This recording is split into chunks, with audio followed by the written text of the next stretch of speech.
2 కొరింథీయులు 3వ అధ్యాయము 7-8 వచనాలు. మరణ కారణమగు పరిచర్య రాళ్ల మీద చెక్కబడిన అక్షరములతో సంబంధమైనదైనను మహిమతో కూడినదైనను. అందుకే మోషే ముఖము మీద ప్రకాశించుచుండిన ఆ మహిమ తగ్గిపోయినదైనను ఇజ్రాయేలీలు అతని ముఖము చూడలేకపోయేది. హల్లెలూయా, ప్రైజ్ ది లార్డ్. అట్లుండగా ఆత్మ సంబంధమైన పరిచర్య ఎంత మహిమ గలదే ఉండెను. దేవునికి స్తోత్రం. హల్లెలూయా, ప్రైజ్ ది లార్డ్.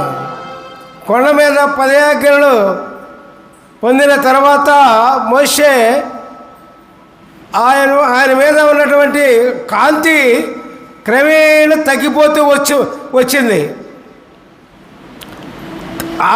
ఆ విధంగా తగ్గిపోయేది అంత మహిమ కలదైతే ఆత్మ సంబంధమైన పరిచర్య ఇంకా ఎంత గొప్ప మహిమ కలదిగా ఉంటుందండి. దేవునికి స్తోత్రం చేయండి. హల్లెలూయా, ప్రైజ్ ది లార్డ్. ఇప్పుడు మనది ఏ పరిచర్య? ఆత్మ సంబంధమైన పరిచర్య మంది పిల్లరా. మరి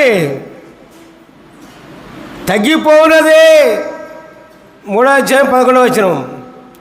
తగ్గిపోయినదే మహిమ గలదై ఉండిన ఎడలా నిలుచున్నది మరి ఎక్కువ మహిమ గలదై ఉండదు కదా. హల్లెలూయా, ప్రైజ్ ది లార్డ్. ఇప్పుడు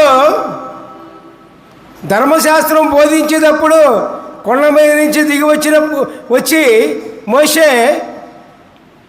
మోషే ముఖం చూడలేకపోయారు. అప్పుడు మోషే ముఖాన్ని కప్పుకున్నాడు. దేవుని యొక్క వాక్యం బోధించేటప్పుడల్లా కూడా ముఖాన్ని కప్పుకున్నాడు. ఎందుకంటే చూడలేకపోయాడు మోషేని. దేవుని శక్తి ఆవరించింది మోషేని. మరి అదే క్రమేణా తగ్గిపోతూ వచ్చింది. ఆ యొక్క పరిచర్యే అంత మహిమగలదైతే ఆత్మ సంబంధమైన పరిచర్య అంటే యేసు ప్రభువే మనలో ఉన్న పరిచర్య. హల్లెలూయా, ప్రైజ్ ది లార్డ్. ఆత్మ సంబంధమైన పరిచర్య ఏంటండి? యేసు ప్రభు యొక్క ఆత్మ మనలో ఉండి నడిపించే పరిచర్య ఎంత గొప్పదండి ప్రియులారా. దేవునికి స్తోత్రం.